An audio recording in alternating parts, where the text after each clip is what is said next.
এইটা খাইতে খাইতে আমার অবস্থা খারাপ, এটা দেখতে দেখতে আমি ক্লান্ত, ওয়াজ শুনতে শুনতে বিরক্ত। আল্লাহ বলছেন ওই জান্নাতে যাওয়ার পরে তোমার কোনো ধরনের আর ক্লান্তি আসবে না, আর আমি রব্বুল আমিন কখনোই তোমাদেরকে বের করে দিব না। এতগুলো অফার দেওয়ার পরে আল্লাহ নবীকে বলছেন, ও আমার হাবিব, আমার বান্দাদের কাছে আপনি একটা খবর পৌঁছায় দেন। কি খবর পৌঁছাবেন? আল্লাহ বললেন, নাব্বি ইবাদি আন্নী আনাল গফুরুর রহিম। আমার বান্দাকে খবর দিয়ে দেন, আমি রব হিসাবে বান্দাদের জন্য গফুর আর রহিম। সুবহানাল্লাহ। আল্লাহ রাব্বুল আমিন এর দ্বারা কি বুঝাতে চান? আল্লাহ বুঝাতে চান আমার বান্দার অপরাধ যত হোক, আমার বান্দার ভুল যত হোক, আমার বান্দা দুনিয়াতে চলতে ফিরতে যতই মিস্টেক করে বসুক, আমি তাকে জাহান্নামে নেওয়ার জন্য সৃষ্টি করি নাই, আমি তাকে জান্নাতে নিতে চাই। আর আমি আমার বান্দাকে আল্লাহর পক্ষ থেকে আল্লাহ জানায় দিতে বলেছেন, তার জন্য আমি রহিম আর তার জন্য আমি গফুর। সুবহানাল্লাহ। এখন আল্লাহ তো গফুর, আল্লাহ তো রহিম। আল্লাহ রাব্বুল আলামিন নবীকে বলছেন বান্দাদের কাজ কি হবে? ওই গফুরের কাছে আপনার কাজ কি হবে, আমার কাজ কি হবে? গভীর মনোযোগ, ঠান্ডা মাথায় খেয়াল করেন। আল্লাহ কোরআনের সূরা 5 নম্বর সূরা, সূরা মায়েদা, সূরা মায়েদার 74 নম্বর আয়াতে নবীকে বলছেন, বান্দাকে বলেন, আফালা ইয়াতুবুনা ইলাল্লাহ ওয়া ইস্তাগফিরুনাহু ওয়াল্লাহু গফুরুর রহিম। আমার বান্দা কি আমার কাছে একটু ফেরত আসবে না? আমার বান্দা কি আমার কাছে একটু ক্ষমা চাবে না? আল্লাহ বুঝাতে চান, যেই বান্দা আল্লাহর কাছে ফেরত আসবে আর যেই বান্দা আল্লাহর কাছে ক্ষমা চাইবে, ওই বান্দা তার রবকে গফুরুর রহিম রব হিসাবে পেয়ে যাবে। আল্লাহ বান্দাকে ক্ষমা করে দিতে যান। এই জন্য আল্লাহ বলছেন, নবী আপনি আপনার উম্মতকে আরো সান্ত্বনা দিয়ে যান। কুল ইয়া ইবাদিয়াল্লাযীনা আসরাফু আলা আনফুসিহিম লা তাকনাতু মির রাহমাতিল্লাহ।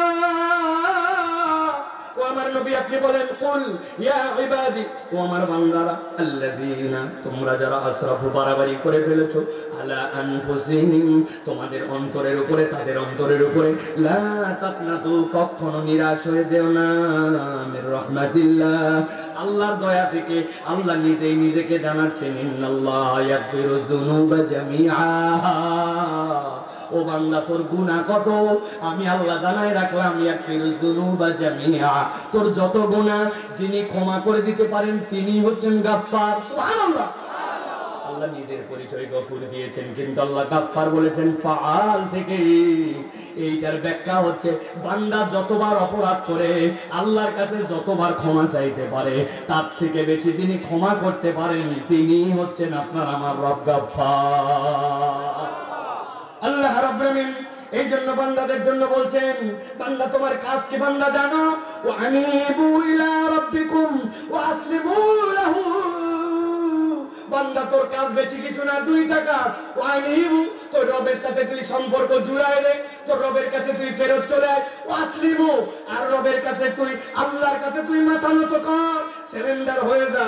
আল্লাহ বলছেন, মিন ক্বাবলি আন ইয়াতিয়াকুমুল আযাব, আমার আযাব যদি চলে আসে তথা তোমার রূহ কবজের সময় যদি চলে আসে, এর আগ মুহূর্ত পর্যন্ত বান্দা যদি তুমি আল্লাহর কাছে ফেরত আসো আর তার কাছে আত্মসমর্পণ করো, আল্লাহ বলছেন তোমার সবগুলা কবুল।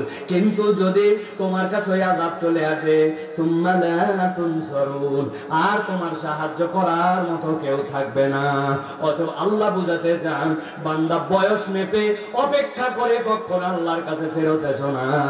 আল্লাহর কাছে অপরাধ হওয়ার সাথে সাথে যেই বান্দা ফেরত আসে, আল্লাহ ওই বান্দার প্রতি রাগ করেন না, ক্ষমা করে দেন। এই কয়েকটা আয়াতের আলোকে আমরা ছোট্ট একটা সিদ্ধান্তে আসবো। আমি জানি, তারপরে আপনাদের কাছ থেকে জানার নিয়তে বলি যে আমরা আসলে জান্নাতে যেতে চাই না চাই না? জোরে বলার দরকার নাই, কিন্তু মুখ দিয়ে বলেন, চাই না চাই না? চাই।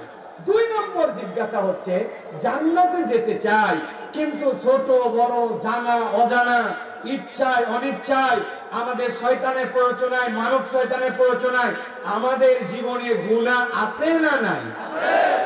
জিজ্ঞাসা করে, আছে না নাই? এখন এই গুনাহ খাতা নিয়ে জান্নাতে যাওয়া যাবে তো না? তাহলে কি করতে হবে? আল্লাহর কাছে আমাদের ক্ষমা নিতে হবে, ঠিক কি না? আমি আপনাদের কাছে দ্বিতীয় পর্বে যেটা বলতে চাই, ক্ষমা আমরা সকলেই চাই, কিন্তু ক্ষমা প্রাপ্তির উপায় কি? কোরআন সুন্নাহর আলোকে স্পেসিফিক আমরা ক্ষমা চাই, কিন্তু ক্ষমা প্রাপ্তির উপায়টা কি? আমি আপনাদের কাছে সংক্ষিপ্ত সময়ে আজকে বলে দিতে চাই। কোরআন সুন্নাহর আলোকে মানব জীবনে সর্বনিম্ন ক্ষমা প্রাপ্তির উপায় হচ্ছে 5টা। কয়টা? সবাই বলেন নাই, আরেকবার হাতগুলা নিচে নামান, এরকম করে রেডি হবেন সব হাত, এভরিবডি, ছোট হন বড় হন। আমি জিজ্ঞাসা করব, সর্বনিম্ন আল্লাহর কাছে ক্ষমা প্রাপ্তির উপায় কয়টা? হাত তুলে সবাইকে দেখাতে হবে 5টা। সর্বনিম্ন আল্লাহর কাছে ক্ষমা প্রাপ্তির উপায় কয়টা? 5টা। সব হাত ওঠে নাই, আরেকটা চান্স দিলাম, হাত নামান। ক্ষমা প্রাপ্তির উপায় কয়টা? 5টা। আরেকবার চান্স দেব, হাত নামান। একসাথে কয়টা? 5টা। আলহামদুলিল্লাহ, 5টা উপায়। আমি আপনাদের কাছে প্রাথমিকভাবে 2টা উপায়ের কথা আগে বলি, ভালো করে খেয়াল করবেন। এইগুলো আমাদের আমলের জন্য দরকার। আল্লাহ রাব্বুল আলামিন যেন আমাদেরকে তার ক্ষমাপ্রাপ্ত বান্দাদের অন্তর্ভুক্ত হওয়ার তৌফিক দান করেন। আল্লাহ রাব্বুল আলামিন বলছেন, নবী আপনি জানায় রাখেন, বান্দা যদি আল্লাহর কাছে ক্ষমা পেতে চায়, 1 নম্বরে ওই বান্দাদের ঈমান আর নেক কাজ করা লাগবে। যেই বান্দার জীবনে ঈমানের সাথে নেক কাজ নাই, ওই বান্দার ক্ষমা আল্লাহর কাছে নাই। আল্লাহ রাব্বুল আলামিন কুরআনুল কারীমের 48 নম্বর সূরা ফাতহের 29 নম্বর আয়াতের মধ্যে আল্লাহ বলছেন, ওয়া'দাল্লাহুল্লাযীনা আমানু ওয়া আমিলুস সালিহাতি মিনহুম মাগফিরাতান ওয়া আজরান আযীমা। আল্লাহ বলছেন, ও দুনিয়ার মানুষ, আমি রব তোমাদের সাথে ওয়াদা করা লাগে না, কিন্তু আমি রব হিসাবে তোমাদের সাথে ওয়াদা করলাম। আমি আমার বাচ্চার সাথে ওয়াদা করে আসছি, যাওয়ার সময় জিলাপি নিয়ে যাব, বাড়িতে ঢোকার সময় চকলেট নিয়ে যাব, বউকে বলছি এইবার বেতন পাই লাল শাড়ি কিনে দেব, বেনারসি শাড়ি, বাচ্চাকে বলছি 5-এর রেজাল্ট ভালো কর, তোর জন্য আমি একটা সাইকেল কিনে দেব। কিন্তু অনেক সময় আমাদের ওয়াদাগুলা এলোমেলো হয়ে যায়, বিভিন্ন পরিবেশের কারণে ওয়াদা রাখতে পারি না, হয় কিনা? আমার আল্লাহ রাব্বুল আলামিন বলছেন, বান্দা ইন্নাকা লা তুখলিফুল মিয়াদ, রব কখনো ওয়াদার ব্যতিক্রম করেন না। ফাআলুল লিমা ইউরিদ, তিনি যা চান তাই করতে পারেন, কিন্তু তারপর আল্লাহ ওয়াদা করছেন, ওয়াদাল্লাহুল্লাযীনা আমানু ওয়া আমিলুস সালিহাতি মিনহুম মাগফিরাতান ওয়া আজরান আযীমা। আমার রাব্বুল আলামিন বলছেন, আমি ওয়াদা করলাম 1 নম্বর